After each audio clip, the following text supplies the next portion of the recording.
दानापुर में देवे की दीघा में चली, मनेर वाला लाठी तोरा लहंगा में हली।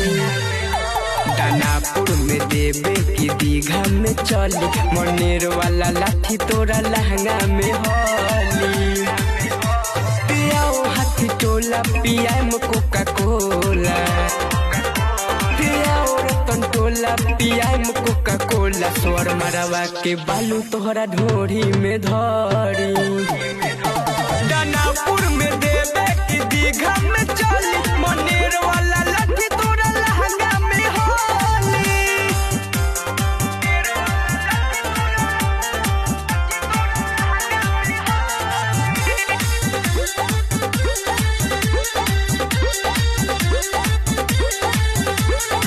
छोड़ब न आज तोहरा होई भले खाड़ा चा, रामबदिया पतीला में तोहरे बचारा चा।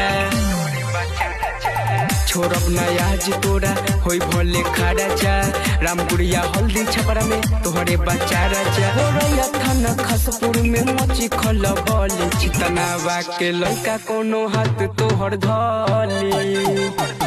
दानापुर में देवे की मानस में चली, मनेर वाला लाठी तोरा लहंगा में हली।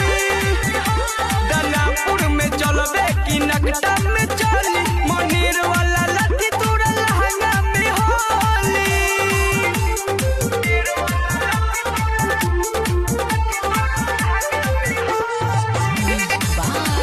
सबीर बाबू